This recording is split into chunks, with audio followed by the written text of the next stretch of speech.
L'agriculteur a toujours eu des problèmes. Dans le passé, il comptait, pour les résoudre, sur Monsieur le ministre de l'Agriculture, qui est à Québec. Et c'est pourquoi ce dernier recevait, et reçoit encore d'ailleurs, tant de lettres d'appel à l'aide.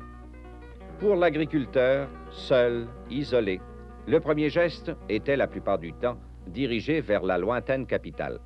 Ce pouvait être pour un octroi qu'il n'avait pas reçu ou un prêt agricole dont il avait besoin. Au Parlement, des centaines de fonctionnaires se passaient les lettres. Longue était la distance qui séparait le problème de sa solution. Devant la rapide évolution de l'agriculture et surtout devant la nécessité que le cultivateur puisse se rapprocher davantage des décisions relativement importantes à prendre en agriculture, le ministère de l'Agriculture et de la Colonisation mettait récemment sur pied un nouvel organigramme afin de rapprocher le cultivateur des centres de décision. C'est ce qu'on appelle communément la décentralisation. Il peut vous sembler difficile à prime abord de comprendre ce que chaque cellule sur ce tableau peut représenter dans cet organigramme. Toutefois, au fur et à mesure où l'émission se déroulera, vous comprendrez davantage que chacun des éléments qui le composent sont absolument essentiels pour jouer auprès de chacun d'entre vous un rôle efficace. En d'autres termes, c'est afin de vous faciliter le contact entre le ministère de l'Agriculture, représenté par le ministre, et vous-même, le cultivateur, qu'une certaine ligne droite s'établit. Le premier contact que vous avez avec le ministère de l'Agriculture, c'est votre agronome de comté. Vous remarquerez que ses fonctions ont légèrement été changées et que son territoire est plus restreint. Mais pour en avoir plus de détails, écoutons maintenant M. Paul-Émile Desjardins, agronome chargé d'une équipe de gestion dans le comté de Drummond.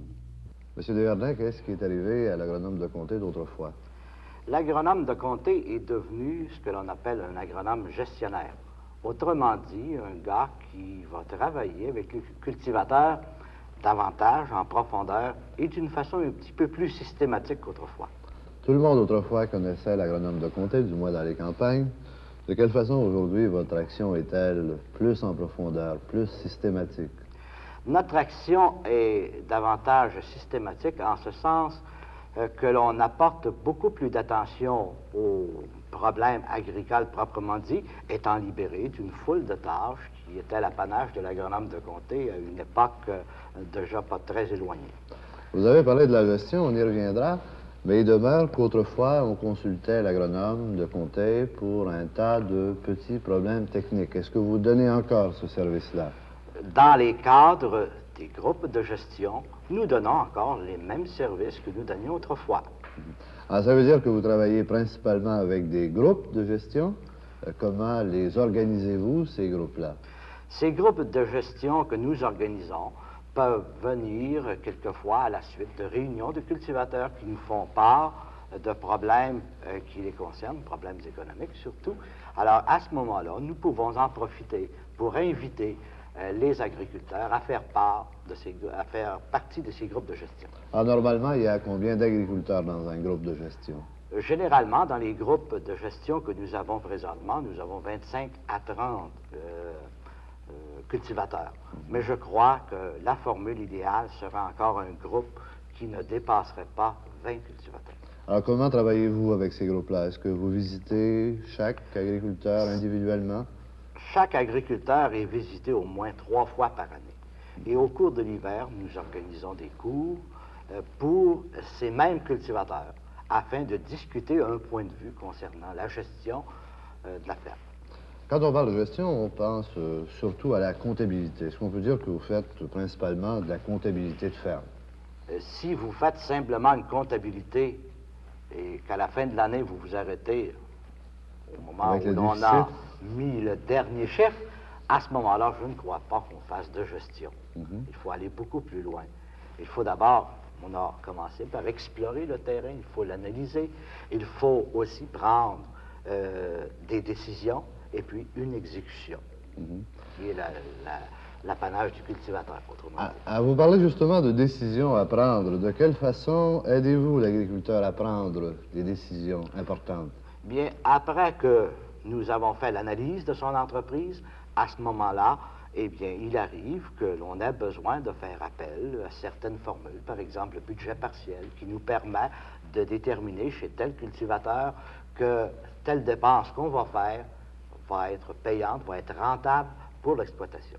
Alors, je suppose que vous vous occupez de 2 ou 3 ou de 4 groupes de gestion. Est-ce que ceux qui ne sont pas membres de ces groupes de gestion sont oubliés par le ministère? Bien, ce serait regrettable d'oublier ces gens-là.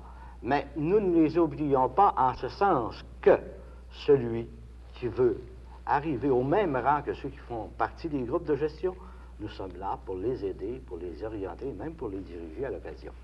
Alors, l'agriculteur va connaître de plus en plus ces nouvelles structures du ministère. Comment peut-il en profiter davantage, à votre avis? Il peut en profiter davantage parce que, vous m'avez parlé au début de l'interview, de l'ancien agronome de comté qui avait soin de 1000, 1200, 1300, 1500 cultivateurs. L'agronome gestionnaire d'aujourd'hui est un homme qui a soin de 250 à 300 fermes commerciales dans son district. Alors, il va être beaucoup plus près, à mon sens, du cultivateur que le gars qui en avait 15 ou 1800. C'est déjà bien, merci. Nous venons de vous décrire brièvement le rôle d'un agronome chargé d'une équipe de gestion. Il se retrouve au niveau du bureau local. En remontant dans cette structure, nous avons aussi le bureau régional. Pour plus de détails, nous nous rendons compte que physiquement, le bureau local est demeuré le même pour vous. Cependant, nous retrouvons un agronome par équipe de gestion, c'est-à-dire pour à peu près 300 fermes commerciales, et ces équipes de gestion peuvent être multipliées, il peut y en avoir 1, 2 ou 3, suivant le nombre de fermes qui se trouvent dans un comté. Pour assister le bureau local, il y a aussi le bureau régional. Le bureau régional est composé à sa tête d'un coordonnateur, assisté de divers spécialistes. Le nombre variera selon les spécialités nécessaires dans une région donnée. Il y a par exemple la gestion de fermes, les grandes cultures, horticulture et zootechnie. Pourquoi le bureau régional est-il là? C'est pour d'une part compléter les connaissances de l'agronome chargé d'une équipe de gestion et d'autre part permettre que la solution à vos problèmes d'ordre technique et économique soit solutionnée beaucoup plus rapidement. Si vous voulez avoir une idée plus détaillée de ce qu'est un bureau régional, nous allons écouter maintenant M. Donat Grégoire, coordonnateur de la région de Nicolette, vous entretenir à ce sujet. Monsieur Grégoire, de quelle façon le bureau régional complète-t-il l'action de l'agronome gestionnaire? Bien, dans notre agriculture évoluée que nous avons actuellement, il était possible que le cultivateur puisse trouver tous les services scientifiques et techniques dont il a besoin auprès d'un seul homme. Dans cette optique, le ministère de l'Agriculture a conçu les structures régionales de façon à appuyer l'agronome gestionnaire de spécialistes qui sont attachés au bureau régional et qui peuvent assurer la polyvalence de l'agronome gestionnaire. Et de plus, nous avons déchargé l'agronome d'une foule de tâches administratives qu'il assumait antérieurement, et il est ainsi libéré pour accomplir le véritable travail pour lequel il est préparé. Et de plus, les structures prévoient dans certaines régions des laboratoires pour assurer aux cultivateurs des analyses, la protection de leur culture et ainsi de suite. Alors, je crois que dans chacune des régions, nous sommes organisés pour donner un service adéquat aux cultivateurs qui répondent à leurs besoins. Alors, vous avez divisé, en fait, le bureau régional à peu près en 3 sections. Vous avez parlé de travail administratif, de travail de spécialistes et de laboratoire dans certaines régions. Oui. Alors, de quelle sorte de fonction administrative l'agronome gestionnaire est-il débarrassé, par exemple, et qui s'occupe de ce travail administratif-là? Bien, l'agronome est déchargé du travail administratif de toutes les mesures d'assistance et il est aussi déchargé de la surveillance et de la responsabilité du personnel clérical, de l'administration des bureaux. Nous avons un administrateur régional qui a à son service des administrateurs pour les bureaux locaux, des inspecteurs pour s'occuper de l'application des mesures d'assistance. Ce sont tous les travaux que l'agronome assumait antérieurement. Alors, vous avez parlé également d'une équipe de spécialistes. Alors, de quel genre de travail s'occupe cette équipe de spécialistes? Bien, nous avons en général 12 à 14 spécialistes. Dans certains cas, ce n'est pas encore complété, mais lorsque ce serait complété, ce devrait être 14 à 15 spécialistes. Je vais vous nommer les principaux. Un en gestion pour coordonner le travail des agronomes gestionnaires. Nous en avons un autre en production animale, en production végétale, un autre en aviculture dans certaines régions. Alors donc, plusieurs spécialistes. Maintenant, de quelle façon l'agriculteur est-il en contact avec ces spécialistes-là? Est-ce qu'il travaille principalement avec l'agronome gestionnaire? À quel moment l'agriculteur rejoint-il ces spécialistes-là? Bien, voici, c'est qu'un agronome gestionnaire est responsable d'un territoire.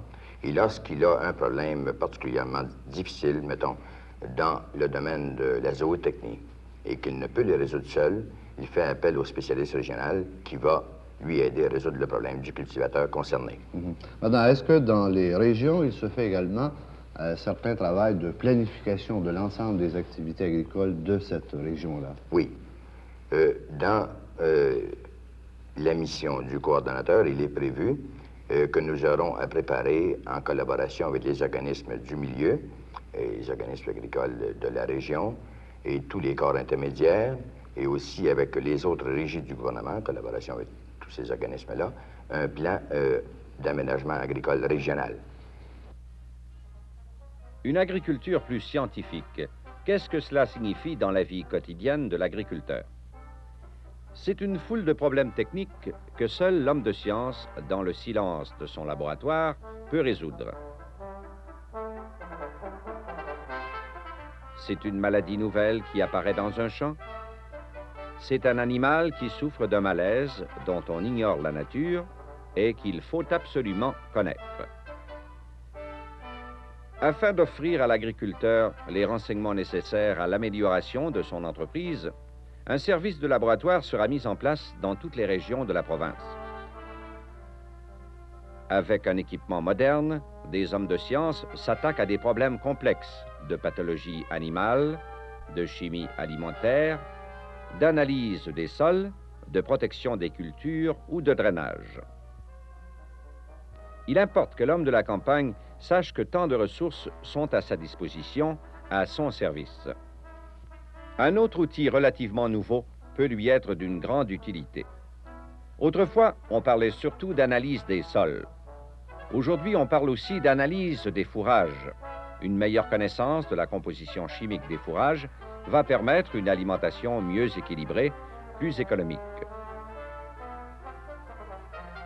Pour que ce service remplisse pleinement sa fonction, l'agriculteur doit poser un geste, celui de faire parvenir au laboratoire ses échantillons problèmes. Le docteur Camille Julien, responsable de cette grande section scientifique, répond aux questions de Gustave Larocque. Docteur Julien, quel est le rôle du laboratoire régional qu'on retrouve dans plusieurs régions du Québec maintenant? D'une façon générale, on peut dire que je pense que le rôle du laboratoire est de complémenter l'action du professionnel au niveau du champ. Dans l'ère scientifique que nous vivons, le praticien, dans quelque discipline qu'il soit, a besoin de précision scientifique que seul un laboratoire peut donner. À quelle structure le laboratoire a-t-il justement pour remplir cette fonction-là? Le laboratoire régional est un laboratoire de service. Impossible de penser qu'au niveau de la région, on ait les spécialistes requis, l'équipement requis pour faire de la recherche. Alors, il s'agit tout simplement de services, de routine, dans le diagnostic des maladies animales ou dans les analyses chimiques ou autres. Alors, comme vous êtes médecin vétérinaire, on va principalement parler de ce domaine-là. Justement, en médecine vétérinaire, quel service plus spécifiquement offrez-vous? C'est un service de diagnostic des maladies animales. Amené jusqu'à présent, le médecin vétérinaire praticien, qui avait pour rôle de guérir et de prévenir la maladie, n'avait qu'à sa disposition ses observations cliniques.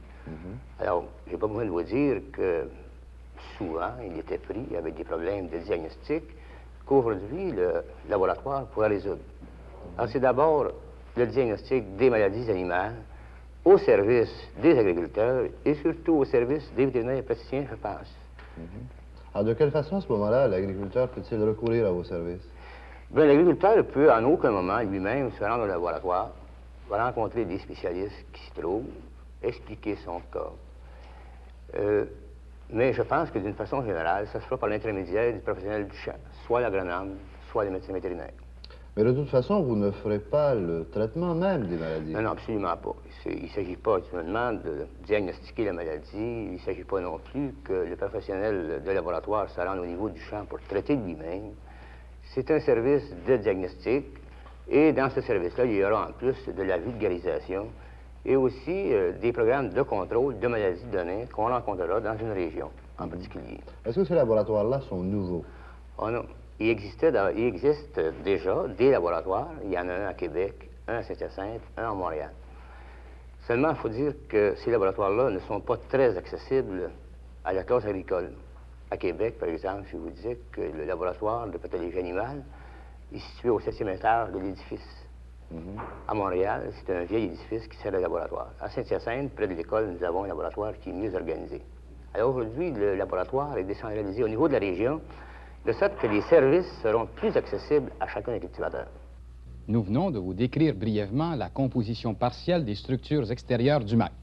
On se rappelle du bureau local, composé d'un agronome et d'un technologiste par équipe de gestion, assisté d'un agent d'administration pour l'administration des politiques gouvernementales. Il y a aussi le bureau régional, composé de différents spécialistes, le laboratoire régional, le tout sous la direction du coordonnateur. On a groupé ainsi un ensemble de comtés. Autrefois, pratiquement chaque comté était indépendant. Et chaque groupement de comtés compose une région. Il y a actuellement 12 régions qui ont été ainsi créées, à la suite d'études des facteurs de sol, de climat, de marché, afin de les rendre les plus homogènes possibles. Il y a d'abord la région 1, qui compose le bas du fleuve et les îles de la Madeleine avec bureau à Rimouski, la région 2, la région de Québec, avec bureau à Sainte-Foy, la région 3, la région de la Beauce, avec bureau à Saint-Joseph-de-Beauce, la région 4, avec bureau à Nicolette, la région des cantons de l'Est, avec bureau à Sherbrooke, la région 6, qui est la région du Richelieu, avec bureau à Saint-Hyacinthe, la région 7, qui est la région du sud-ouest de Montréal, avec bureau à Sainte-Martine, la région 8, qui est la région de Hull, avec bureau à Buckingham, la région 9, qui est la région de la Abitibi, avec bureau à Rouen, la région de l'Assomption, avec bureau à l'Assomption, la région des Trois-Rivières, avec bureau à Saint-Louis-de-France, et finalement la 12e, la région du Lac-Saint-Jean, avec bureau à Alma. Nous allons essayer de vous éclaircir davantage ce que signifie cette ligne directe entre vous-même et le ministre par l'intermédiaire ou la relation de ces 12 régions à un sous-ministre adjoint d'une façon très directe. M. Bissonnette, dans quelques instants, vous expliquera lui-même ce que signifie cette souplesse ou cette rapidité de communication dans la solution de vos problèmes et en quelque sorte les implications que cela comporte pour vous. Monsieur Bissonnette, de quelle façon ces structures régionales qu'on a expliquées jusqu'à maintenant se rattachent-elles au bureau-chef à Québec? Les 12 bureaux régionaux se rattachent directement au sous-ministre adjoint qui dirige la direction générale de la production et l'aménagement. Alors, quel est le lien direct là, qui a obligé de relier ces deux structures-là ensemble? Pourquoi l'avoir rattaché à la production et à l'aménagement? Parce que les 12 bureaux régionaux s'occupent d'une façon beaucoup plus précise de la production. Et ils sont aidés par 3 services ancillaires ou 3 services qui viennent compléter ou aider le travail des équipes régionales. Alors, ces 3 services, ce sont? L'aménagement de la ferme, l'amélioration des troupeaux et la recherche et l'enseignement. Donc, il y a eu toute une révolution au niveau des structures du ministère. Quels étaient les objectifs que recherchait le ministère en ce faisant? Le grand objectif de la restructuration, c'était d'augmenter la rentabilité des fermes. Pour ça, il a différents moyens à sa disposition, dont le principal, je pense, c'est d'aider la formation de l'agriculteur dans l'administration de sa ferme par nos équipes de gestionnaires. Mais de quelle façon une structure plus décentralisée, une structure régionalisée, peut-elle atteindre cet objectif de rentabilisation des fermes? D'abord, elle rapproche, je pense, l'agriculteur du ministère de l'Agriculture. Je me rappelle que quand les agriculteurs avaient des problèmes un peu importants, bien, on voyait des groupes d'agriculteurs arriver à Québec exposer leurs problèmes. Maintenant, il n'est plus nécessaire. La majorité de ces problèmes s'exposent au niveau régional et se règlent également au niveau régional. M. Grégoire nous parlait tantôt d'une possibilité de régionalisation des politiques agricoles ou des productions agricoles. De quelle façon ça pourra se faire? C'est sûr que on a parlé tout à l'heure, M. Grégoire vous a parlé de la programmation. C'est un des rôles des coordonnateurs régionaux de programmer, d'orienter et de programmer l'agriculture au niveau de leur région. Cependant, ceci va nous amener à une politique, une réelle politique agricole provinciale. Ces différents programmes régionaux seront apportés à un service dont le principal rôle est de fabriquer ou de créer cette politique provinciale à l'aide des 12 programmes régionaux. Est-ce que vous avez jusqu'à maintenant eu l'impression que l'agriculteur avait bien reçu cette nouvelle structure-là?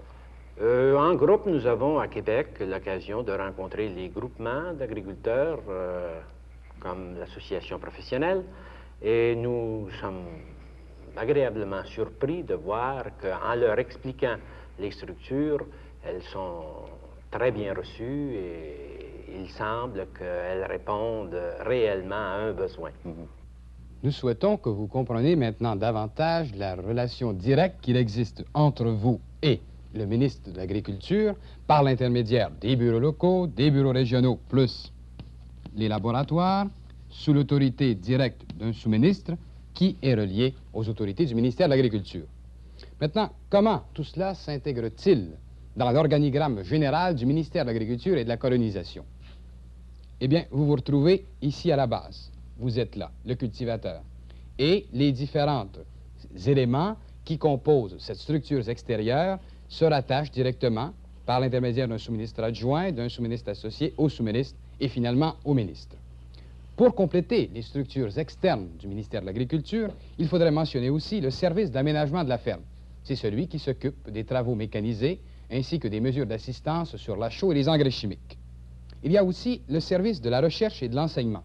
Celui-là voit à ce que, par les stations de recherche gouvernementales, les recherches pertinentes à vos besoins soient effectuées. De même, il s'occupe aussi de l'enseignement par l'intermédiaire des instituts de technologie agricole. Et il y a aussi le service d'insémination artificielle et d'amélioration des troupeaux que vous connaissez bien. Cela complète les structures externes du ministère. Mais le tout ne pourrait pas fonctionner harmonieusement, le rouage ne serait pas complet s'il n'était pas supporté par des structures internes. Elles sont là, elles sont essentielles pour que le service que l'on vous donne soit efficace. Sans aucun doute, l'un de ces services les plus importants est celui occupé par le directeur général de la commercialisation. Rien ne sert de produire, il faut aussi trouver des débouchés pour les produits et régulariser la façon dont ils seront mis en vente. C'est ce à quoi voit le service de mise en marché. De même aussi, il faut produire, il faut vendre, mais avec qualité. Le service de salubrité et d'inspection voit à ce que vos fruits et légumes et vos viandes soient dans un état acceptable par le consommateur. Il en va de même des produits laitiers qui inspectent la qualité des produits à l'usine ainsi que voit l'administration de certaines mesures d'assistance qui sont dévouées aux producteurs laitiers. Le tout est complété par aussi d'autres services qui sont par ordre l'administration qui s'occupe en collaboration avec les administrateurs régionaux de l'attribution des argents que le ministère de l'Agriculture dépense, le service de documentation générale et organismes agricoles, qui d'une part voit à fournir les informations techniques pertinentes nécessaires, par exemple, à l'agronome vulgarisateur, de même qu'à vous directement, par l'intermédiaire de bulletins, et voit aussi à ce que certains organismes agricoles, par exemple les jeunes agriculteurs, les sociétés d'agriculture, les fermières, reçoivent certains montants d'argent. Il y a aussi le contentieux. Celui-là s'occupe de l'élaboration de projets de loi ou encore de l'amendement à certaines lois qui seront soumises à la législature. Il y a aussi l'ARDA Québec. Celui-là s'occupe, en collaboration avec le fédéral, de l'attribution ou la distribution des argents nécessaires au réaménagement de certaines parties de la province de Québec. Le service de l'hydraulique agricole, lui, s'occupe d'une part de l'élaboration des plans, de même que l'exécution de ces plans d'assainissement des sols. soit par le creusage de cours d'eau, les plans de drainage souterrain ou encore le creusage des étangs de ferme. Le service d'économie et programmation, vous le connaissez d'une façon peut-être indirecte, mais vous le connaissez quand même, surtout ceux qui font partie des cercles de gestion. C'est celui-là qui, entre autres, s'occupe d'analyser les chiffres que vous fournissez par une comptabilité et vous fournir ainsi les critères de base pour améliorer la rentabilité de votre ferme. Il va aussi à l'évaluation de certains projets à long terme qui pourraient s'appliquer au niveau des régions. Et finalement, le service du personnel voit à l'engagement des personnes nécessaires à la saine administration du ministère de l'Agriculture. Enfin, tout cela, encore une fois, je le répète, est essentiel. Tout cela se complète et finalement vient aboutir, sous l'autorité du sous-ministre et finalement du ministre de l'Agriculture, pour faire que, efficacement, on réponde aux besoins de l'agriculture moderne. Vous pourriez peut-être maintenant, pour compléter, devrais-je vous dire, le paysage de l'organigramme, il faudrait aussi parler de la Régie des marchés agricoles qui voit à l'application de la loi des marchés agricoles, la raffinerie de sucre de Saint-Hilaire, l'Office du crédit agricole, ainsi que la Régie de l'assurance récolte. Pourquoi cette structure-là existe-t-elle? Vous êtes en droit, encore une fois, de vous le demander. Eh bien, c'est tout simplement parce que le ministère de l'Agriculture était conscient de la gravité des problèmes agricoles et qu'il souhaitait voir la participation des cultivateurs, entre autres, aux décisions qui seraient prises. Il a voulu, en quelque sorte, valoriser les régions et vous rapprocher des centres de décision par la création d'une structure, d'un organigramme fort. Tout cela, c'est en quelque sorte l'amorce d'un mouvement irréversible de planification agricole ordonnée. Il est lancé et, à long terme, il influera certainement l'économie générale de la province. Cependant, pour réussir, c'est une responsabilité qui doit être bien comprise et surtout partagée avec ceux qui vivent l'agriculture. Vous-même, d'abord, l'agriculteur, le transformateur des denrées agricoles, de même que le commerce agricole d'une façon générale. Responsabilité de faire en sorte qu'on affronte les problèmes agricoles et qu'on y trouve les solutions les plus valables pour tout le monde. Enfin, il y a une atmosphère d'optimisme et d'enthousiasme qui règne au ministère de l'Agriculture et de colonisation, car il s'enligne sur un programme d'action conforme aux réalités concrètes du 21e siècle en fonction des besoins de l'agriculteur d'aujourd'hui et de l'agriculteur de demain. Saurez-vous en profiter?